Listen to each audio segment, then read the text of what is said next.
स्वागत करते फिर से। प्रश्नावली 1.1 का भाग 2 है ये वीडियो।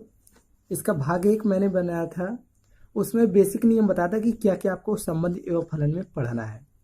यहाँ पे मैं भाग 2 में चौथे क्वेश्चन से स्टार्ट कर रहा हूँ, क्योंकि इसके पहले वाले भाग में मैंने इसके पहले क्वेश्चन को बताया था और बेसिक नियम भी बताया था। यदि इसको आप देखना चाहते हैं तो इस वीडियो के अंत में कुछ इस तरह से दिखेगा, ये प्रीवियस वीडियो और ये नेक्स्ट वीडियो का ऑप्शन आएगा। प्रीवियस वीडियो पर क्लिक करके आप इसके पहले वाले वीडियो को देख सकते हैं। इसके आगे वीडियो देखना चाहते हैं तो नेक्स्ट पे क्लिक कीजिएगा, इसके वीडियो के अंत में वहाँ पे आपको मिल जाएंगे। चलिए शुरू करते हैं क्वेश्चन नंबर 4 पे। सिद्ध कीजिए कि R में R बराबर AB संबंध दिया है A लेस देन और इक्वल टू B, दोनों दिया है A लेस देन और इक्वल टू B द्वारा परिभाषित संबंध R स्वतुल्य तथा संक्रमक है किंतु सममित नहीं है। तो ये हमें क्या करना है, सिद्ध करना है। तो चलिए हम इसको सिद्ध करते हैं। तो देखिए R इक्वल टू वास्तविक संख्याओं का समुच्चय दिया गया है, पहले से R क्या है, वास्तविक संख्याओं का समुच्चय वो दिया गया है। लिख लेते हैं वास्तविक संख्याओं का समुच्चय। ठीक है, ये चीजें। और उसमें संबंध हमें क्या दिया है, R के लिए A B, और ये संबंध है A और इक्वल टू B, A और इक्वल टू B, ये हमें इसके संबंध दिए गए हैं। लेकिन अब पहले स्थिति में हम क्या बताना है कि स्वतुल्य है या नहीं, दूसरे स्थिति में, तीसरे स्थिति में, इन तीनों स्थिति को देखकर हमें क्या सिद्ध करना है, संबंध R स्वतुल्य तथा संक्रमक है किंतु सममित नहीं है।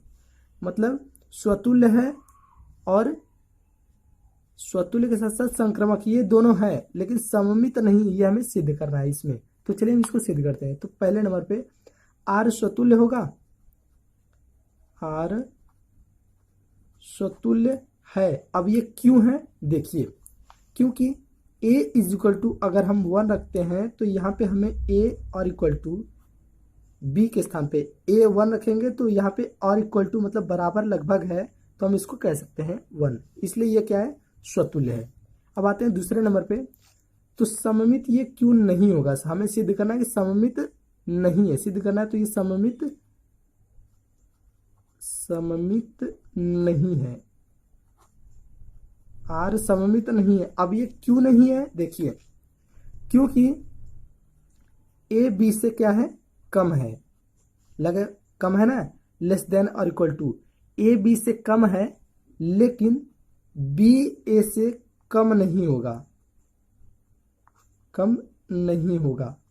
जब A B से कम है तो B A से तो कम नहीं होगा, क्योंकि अधिक ज्यादा होगा।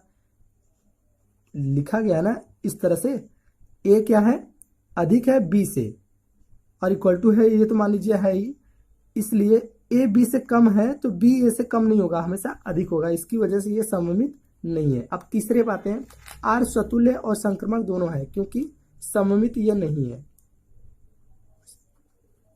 ये संक्रमक है।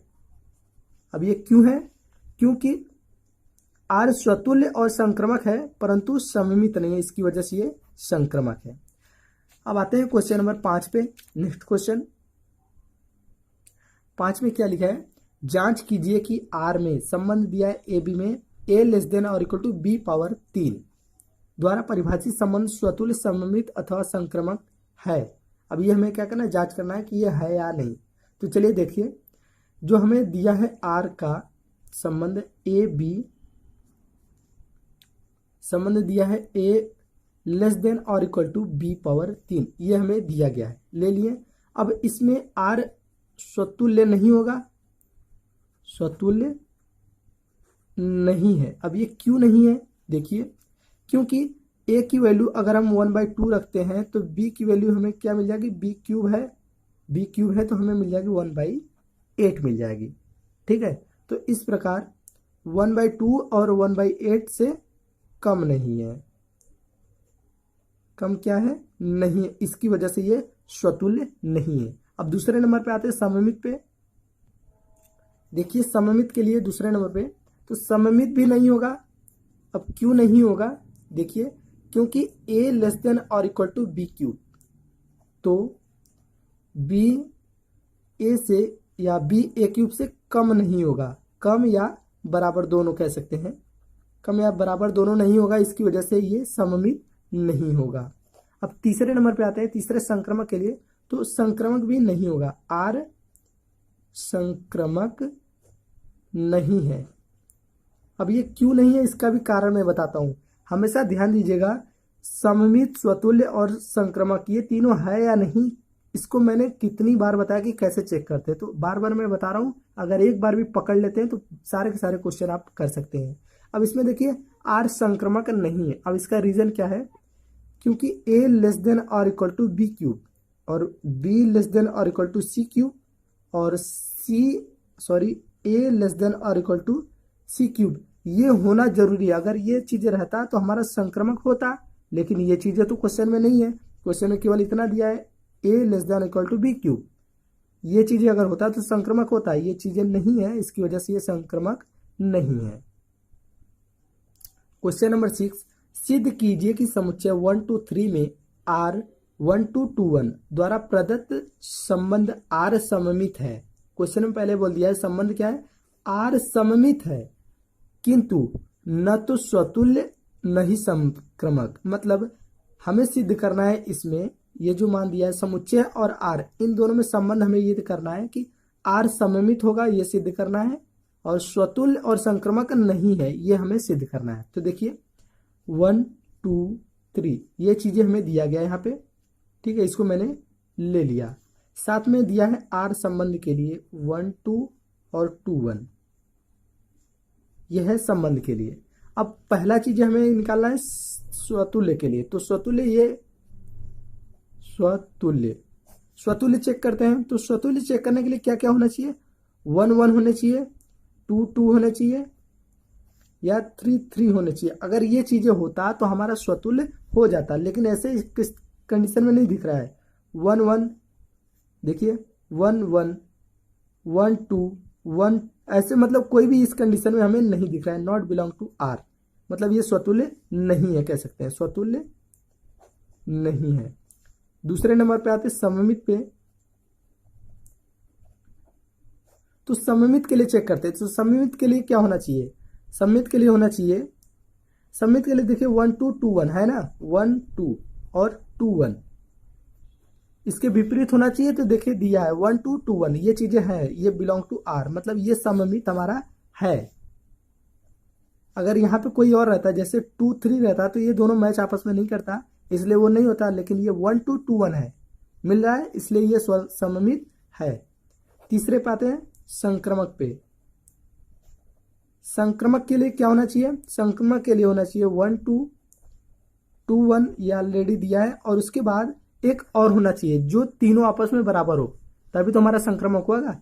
संक्रमक होने के लिए हमें जैसे x बराबर y बराबर z, अगर 3 अवयव दिए हैं तो तीनों आपस में बराबर होने चाहिए, तभी हमारा संक्रमक होता है। लेकिन यहाँ पे एक एक 2 अवयव दिए गए, तीसरा अवयव ही नहीं दिया है, और उसमें कंपेयर भी नहीं कर सकते हैं, इसलिए ये संक्रमक नहीं होगा।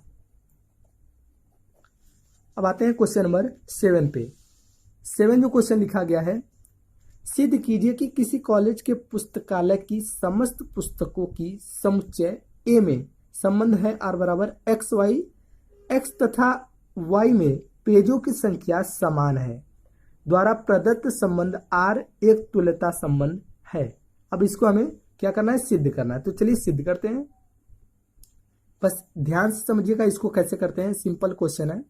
देखिए हमें सिद्ध करना है R एक तुल्यता संबंध है, ये हमें सिद्ध करना है। हम आपको पहले बता दें, तुल्यता संबंध अगर ज्ञात करना है तो इसके लिए आपको क्या क्या होना चाहिए, पहला तो स्वतुल्य होना चाहिए, अगर स्वतुल्य रहेगा। दूसरा नंबर सममित, ये होना चाहिए। तीसरा नंबर संक्रमक, ये तीनों चीजें अगर रहती है तो हमारा वो स्वतुल्य संबंध हो जाएगा। चलिए हम चेक करते हैं। लिखा है यहाँ पे R एक्स वाई संबंध दिया है, एक्स तथा वाई में पेजों की संख्या समान है, लिखा है ना, एक्स तथा वाई में पेजों की संख्या समान है, पेजों की संख्या समान। ये चीजें दिया है। अब देखिए एक्स वाई दोनों हमारा क्या है, पेजों की संख्या समान है, तो हम समान के स्थान पे एक्स एक्स लिख सकते हैं। अब दोनों अगर एक्स एक्स होता है तो वो हमारा क्या होता है, स्वतुल्य। स्वतुल्य तो आपको समझ में आ गया, स्वतुल्य क्यों होता है, क्योंकि दोनों आपस में बराबर होता है, तो वो हमारा स्वतुल्य हो जाएगा। पहला नंबर मिल गया। अब दूसरे नंबर पे आते हैं सममित पे। सममित चेक करते हैं, तो सममित में भी वही चीज होना चाहिए, जैसे एक्स वाई है तो वाई एक्स भी होना चाहिए, क्योंकि दोनों आपस में समान है। अगर ये चीजें हैं तो वो हमारा सममित भी हो जाएगा। अब तीसरे नंबर पे आते हैं संक्रमक के लिए। अब संक्रमक चेक करते हैं, तो संक्रमक के लिए क्या होना चाहिए, संक्रमक के लिए X Y, Y X, Z X ये होना चाहिए। तो देखिए सभी आपस में समान है, जबकि यहाँ पर बोल दिया है एक्स वाई, पेजों की संख्या समान है, तो हम एक्स के स्थान पे वाई, वाई के स्थान पे एक्स ये सब रख सकते हैं, क्योंकि पेजों की संख्या समान है। तो ये भी हमारा एक संक्रमक समान है। तो स्वतुल्य, सममित और संक्रमक ये तीनों अगर समान होते हैं तो उस कंडीशन में हम कह सकते हैं कि आर एक हमारा तुल्यता संबंध है, तुल्यता संबंध है। ये हो जाएगा प्रूफ। अगले क्वेश्चन पे आते हैं।